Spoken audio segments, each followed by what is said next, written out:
Bienvenue sur A Dylan Story. Aujourd'hui, enfin, le flop est là. Et oui, j'ai tardé pour faire le flop 2024 et le top, mais que voulez-vous, il me restait 2 films à visionner, donc vous avez pu voir les critiques dernièrement sur la chaîne avec Kraven, The Hunter et Nosferatu, et j'ai bien fait d'attendre, puisque l'un de ces 2 films rentre soit dans le flop, soit dans le top. Ça, vous allez le découvrir très prochainement. Vous pouvez retrouver l'intégralité des critiques des films de 2024 visionnés, parce que oui, c'est une année où j'ai charbonné, il y a absolument toutes les critiques de chaque film visionné pour 2024. C'est pour ça que je ne vais pas forcément toujours épiloguer, en tout cas je vais plutôt aller rapidement. De la 10e à la 6e place, vous verrez, c'est plus des déceptions que de véritables flops, mais pour moi, voilà, ce sont de grosses déceptions. Les films ne sont pas nuls à chier, mais c'est de grosses déceptions. On rentre tout de suite, du coup, dans le vif du sujet. À la 10e place, on a Le Seigneur des Anneaux, la guerre des Rohirrim. Et oui, ce fut une grosse déception. Vous connaissez mon amour pour l'univers de Tolkien et pour Peter Jackson. Quand j'ai vu la bande-annonce et qu'on a voulu associer tout de suite, hein, évidemment, Le Seigneur des Anneaux, la guerre des Rohirrim au Seigneur des Anneaux de Jackson, hein, voilà, la bande-annonce faisait le lien direct, notamment par le biais de la musique d'Howard Shore, tout ça, mais pas que, où on passait du visuel du roman filmé par Jackson au visuel animé du coup, et c'est une grosse déception, tant scénaristique, mais surtout au niveau de l'animation, qui pour moi vraiment bas des étages. Ça m'a vraiment pas plu du tout. On sent que les persos sont super lents en termes d'animation, et surtout quand on voit ce qui se fait en animation aujourd'hui, franchement, c'est à des années-lumière de ce que aurait dû être pour moi le film, et ce qu'on nous a vendu pendant quelques années, où on nous disait que c'était incroyable les charges qu'on voyait à l'écran soi-disant, alors que non, ce n'est déjà on ne voit que très peu de temps de charge à l'écran, mais voilà. Bon, scénaristiquement aussi, il n'y a pas tout qui est réussi, notamment l'ennemi principal, Wolf, où on aurait peut-être pu se concentrer un petit peu plus sur lui, notamment sur sa quête de aller récupérer une armée, etc. Et toute son évolution, et justement avoir une comparaison avec Hera, tout ça, ça aurait été plutôt intéressant. Malheureusement, ça n'a pas été fait comme ça, et ouais, je trouve le film très très bon, c'est pas mal quoi, mais il y a énormément de défauts, et voilà, ça fait une grosse déception, et surtout quand on a su derrière ce qu'il en était, avec évidemment les droits qui devaient rester chez Warner, et donc il fallait sortir un film au plus vite, sinon ils allaient perdre les droits. Donc ça a été fait évidemment pour une mauvaise raison, et bon, il n'y a pas tout qui est acheté, encore une fois, ça reste pas mal. C'est un film que je vais revoir et que j'aurai dans la collection, évidemment étant fan du Seigneur des Anneaux, mais qui a quand même énormément de défauts, et qui m'a laissé quand même dès le départ sur le côté de par le biais de son animation. C'est la plus grosse reproche que je lui ferai.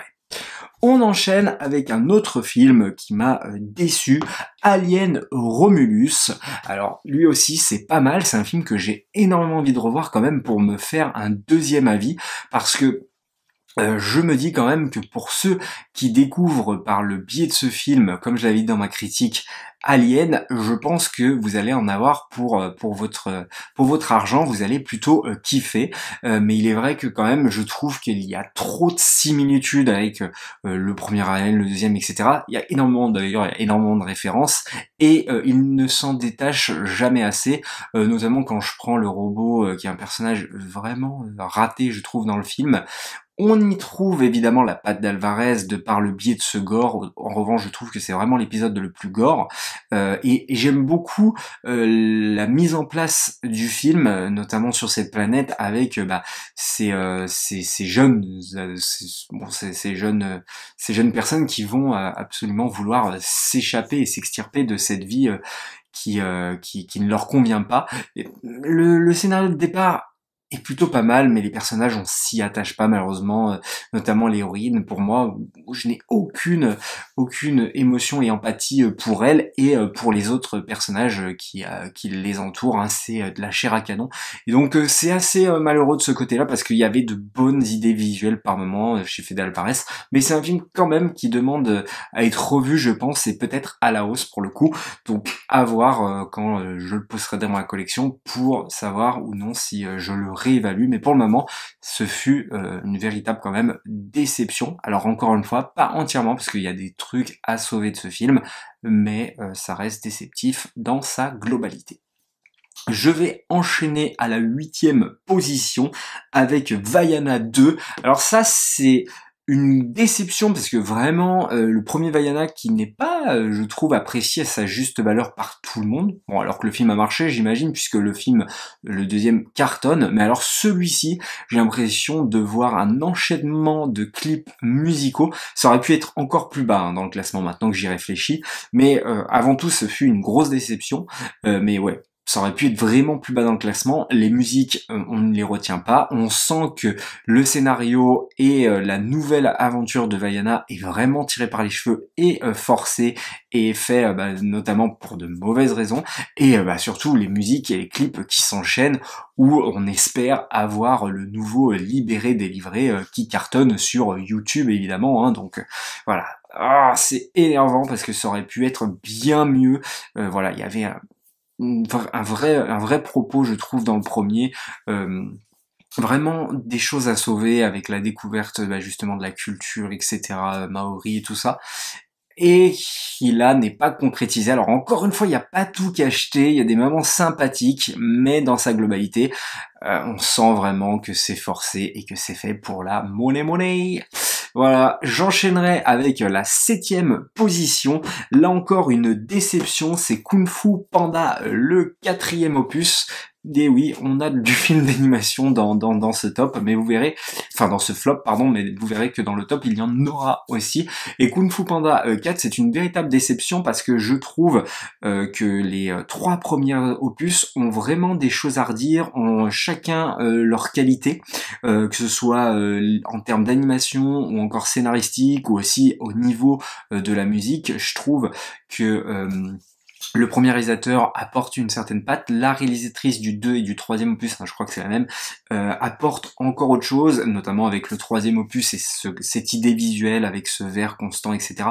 Ça marche très bien. Ils ont tous des ennemis vraiment agréables à l'écran, et lui, pour le coup, tu sens vraiment que c'est l'opus de trop, et de toute façon, c'est souvent que ça arrive avec les dessins animés, où on force un petit peu trop, je trouve, et donc là, ouais, vraiment, on sent que c'est l'épisode de trop. Vous voyez, je ne me rappelle même plus du méchant à l'heure actuelle, alors que j'ai pas vu non plus il y a si longtemps que ça.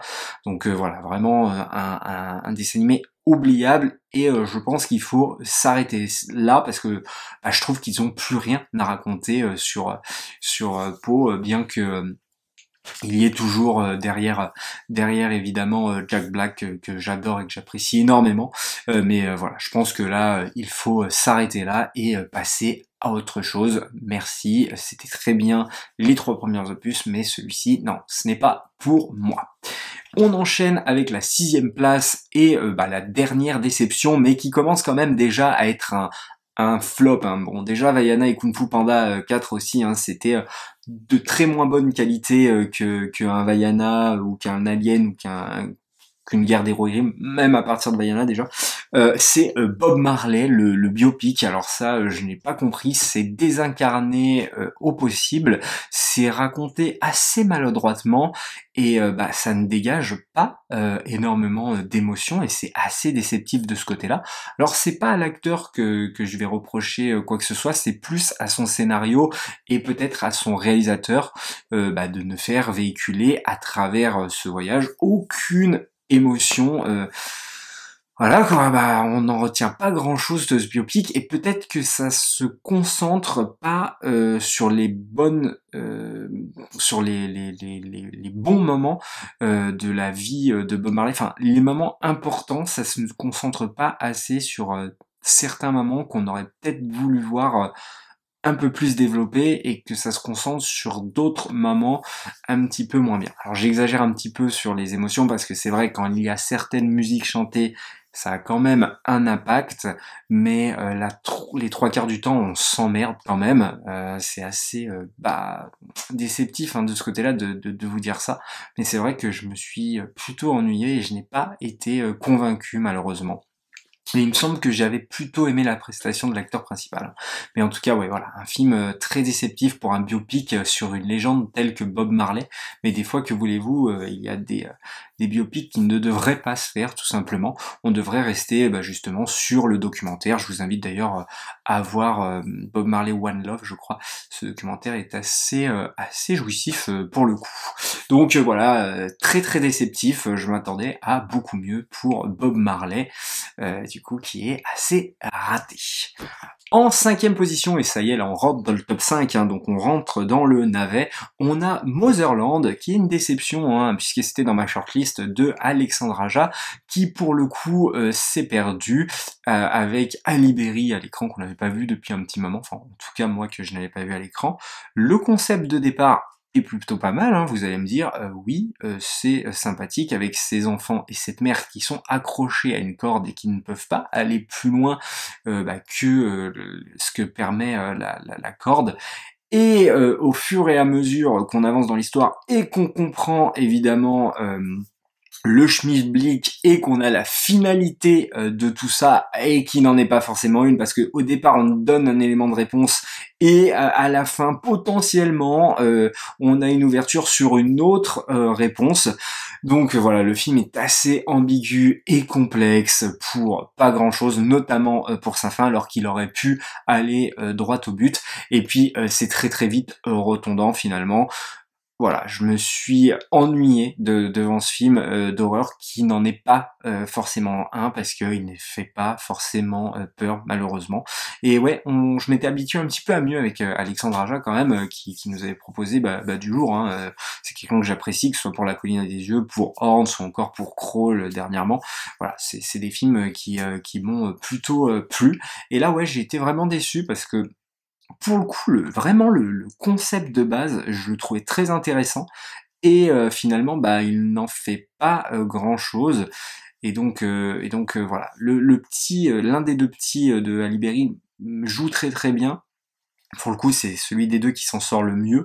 Mais voilà, dans l'ensemble, je n'ai pas trouvé le film très pertinent et ouais, j'ai pas eu ma dose d'horreur malheureusement, donc je suis passé à côté, que voulez-vous. Je n'ai pas aimé Motherland, c'est pour ça qu'il se retrouve à la 5e position. On va enchaîner ensuite avec du Borderlands, adaptation de jeu vidéo que je ne connais pas et que je n'ai pas fait, mais dont j'ai vu énormément d'images. Et c'est nul, évidemment, c'est super mal fait au niveau des CGI, oh mon dieu, on se croirait dans les Paul W.S. Anderson, là. Vous savez, le gars qui avait fait les Resident Evil, les Monster Hunter, tout ça. Alors moi, c'est des films qui m'ont fait kiffer quand j'ai été ado, il n'y a pas de problème, donc ça se trouve, Borderlands, si vous êtes adolescent, vous avez kiffé, vous en avez eu pour votre argent, mais pour moi, c'est complètement raté. Qu'est-ce que Cate Blanchett a été faire là-dedans, enfin, je me demande, franchement, une actrice de son calibre, elle s'est perdue dans les méandres de Borderlands et ouais, c'est vraiment pas super, que ce soit en termes de décor, c'est très très pauvre en termes d'action, là encore une fois, mais c'est complètement what the fuck et c'est très mal fait quoi. Enfin, c'est surtout visuellement, c'est dégueulasse quand on sent les CGI derrière.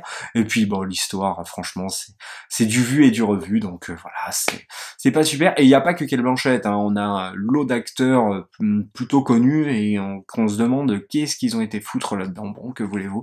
Il y a eu un kiff, le film a floppé de fou, mais ça ne m'étonne pas et c'est pour ça qu'il se retrouve d'ailleurs à la 4e position. En 3e position, on a Ricky Stanicky. Alors je pense pas qu'il y ait beaucoup de monde qui l'a vu, et ça peut surprendre plus d'un, mais c'est un film avec John Cena, mais qu'est-ce qui m'a emmerdé ce film, vraiment, c'est le néant absolu. Et c'est là où on se demande pourquoi il y a plus de comédies américaines qui sortent. Quand on voit la qualité des comédies américaines sur les plateformes, ça fait peur. Alors évidemment, si on prend pas les comédien adéquat, c'est sûr que on va pas rigoler, parce que là évidemment on va jouer avec John Cena, il y a Zac Efron aussi dans le film d'ailleurs, je sais pas qu'est-ce qu'il fout là-dedans lui aussi, et mais on va s'emmerder, mais à un point, c'est nul, c'est très plan-plan, les ressorts comiques mais tombent à l'eau, c'est vraiment grotesque, et on n'y croit jamais, voilà, cette bande de potes qui vont du coup louer les services de Ricky Stanicky, c'est un pote qu'ils ont inventé pour excuse en fait chaque année, et leur femme va demander de le rencontrer parce qu'ils connaissent pas ce fameux Ricky Stanicky alors qu'ils en parlent depuis des années en fait, et ils se servent de cette excuse là, et donc ils vont engager John Cena qui est un acteur raté, et donc voilà, j'apprécie John Cena plus pour son catch que pour son acting, contrairement à Batista qui je trouve s'en sort bien mieux que John Cena, et pour le coup c'est un film vraiment qui ne fait pas rire, mais en même temps qui n'est peut-être pas fait par les personnes qui faisaient rire à l'époque aux États-Unis. Donc voilà, peut-être que il n'y a pas tous les éléments réunis pour en faire une bonne comédie, puis le scénario adéquat aussi. Mais il est vrai que la comédie américaine s'est complètement perdue, et c'est vrai que les grands acteurs de comédie américaine, on ne les voit plus. Donc c'est assez étonnant de ce côté-là, je ne sais pas pourquoi il n'y a plus de comédie, mais c'est vrai qu'il faudrait peut-être en refaire. Je vais enchaîner du coup avec les 2 derniers films, et on a du coup Sous la Seine, un film français bas du front, où tout de suite, dès le départ, j'ai compris que on allait être sur quelque chose de très très naze. Alors c'est très mal fait déjà visuellement, alors pas tout, mais la plupart du temps c'est quand même mal fait, mais dès la première scène où elle se fait tirer à je ne sais pas combien de mètres de profondeur à une vitesse folle, où elle se fait percer les tympans, et la scène d'après où elle n'est pas sourde. Alors oui, la personnage principale n'est pas sourde. Pareil, encore une actrice qui s'est perdue, Bénéris Bejo, mais qu'est-ce qu'elle a été faire là-dedans? Enfin, c'est assez étonnant. Bon, on a un film de genre français, doit-on s'en réjouir? Non, je ne crois pas, surtout qu'il y a eu des films de genre français et des films tout court français de haute qualité cette année, et donc ce film est une grosse merde, et pourtant il a marché aux États-Unis, enfin en tout cas c'est ce qu'on en dit, voilà, sur Netflix. Et puis de base, mais comment on peut croire à un scénario pareil, puisque personne se baigne dans la scène en fait, et donc pour que les gens y tombent, il faut un prétexte, enfin voilà. Oh là là. Et puis alors la scène dans les catacombes, mais elle est vraiment, mais c'est d'une débilité, enfin voilà, pour que on en arrive là, c'est vraiment bas du front. Puis alors à la fin, c'est peut-être ce que j'aurais voulu voir finalement. Le film me vend un truc que j'aurais pas, avec cette scène du coup qui envahit l'entièreté de Paris. Alors oui, c'est débile, vous allez me dire évidemment, et où il y a des requins de partout. C'est peut-être le film, ça aurait pu être ça, et ça aurait pu être un peu plus intéressant s'il se serait déroulé de cette manière-là tout le long. D'ailleurs, ça me fait penser à Dans la brume, qui était un film à voir une fois, mais qui était assez intéressant pour un visionnage justement. Ça marchait plutôt bien avec cette brume qui avait envahi l'entièreté de Paris. Et là, pour le coup, tout tombe à l'eau, les requins en CGI sont très mal faits, il y a du practical, mais c'est pareil, c'est mal maîtrisé, donc voilà, ce n'est pas à retenir. Et puis évidemment, le réalisateur qui justifie qu'il faut aller tourner je ne sais plus où, près d'Hawaï, parce que il n'y a que là-bas qu'il pourra trouver les meilleurs plans du monde. Et donc oui, évidemment, l'eau n'est pas pareille de partout, donc passer ça dans le budget, c'est merveilleux. Voilà ce que je pense de Sous la Seine, c'est une grosse merde. Et pour finir, le top du top, le number one des films les plus nuls, c'est évidemment un film du Sonyverse, Madame Web. Mais quelle catastrophe! Pourquoi j'ai été voir ce film?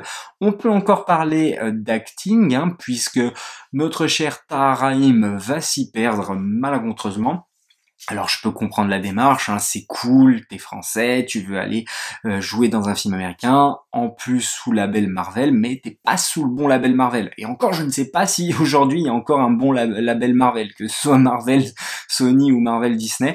Bon, je trouve quand même que Marvel Disney est un petit peu plus quali que celui de Sony depuis le départ, mais là vraiment, là où dans Venom on pouvait potentiellement se marrer, là où dans Morbius on pouvait... Ouais non, c'était déjà nul en fait. Et bah dans Madame Web, c'est encore pire que ce combiné, vraiment, c'est le néant absolu, il n'y a rien en termes d'acting, il n'y a rien en termes de scénario, le méchant mais est pété as fuck, les acteurs, les actrices, alors c'est une catastrophe absolue, pareil, on essaye de te mettre, on force les easter eggs, enfin on les force, c'est même pas des easter eggs parce qu'on te les balance en pleine poire en mode « Ah, qui c'est ton frère, Peter Parker ?» Enfin, c'est pas son frère, hein, mais je dis n'importe quoi, mais en gros, c'est aussi grossier que ça. Enfin voilà, t'es enceinte de qui, ah, Parker, machin. Enfin, oh là là, c'est nul. Voilà, tout simplement, c'est nul. Puis alors, ce système de flashback, de vision qui sert à rien. Enfin, c'est une catastrophe. En plus, c'est très laid visuellement. Notamment, ces fameuses visions flashbacks sont dégueulasses. Et donc, ouais, c'est vraiment le film du néant. C'est le plus gros navet de cette année. Donc voilà, vous l'aurez compris, Madame Web est vraiment dans la crème de la crème. Ça me fait mal quand même d'avoir mis dans mon flop La Guerre des Héros Grimm et Madame Web. Et vous l'aurez compris, évidemment, la différence entre les deux, elle est très notable. C'est plus une déception que un véritable mauvais film, vous l'aurez compris de toute manière. Voilà pour mon flop. J'espère que vous allez me dire, vous, dans les commentaires, votre flop à vous, ça m'intéresse, donc n'hésitez pas à le faire.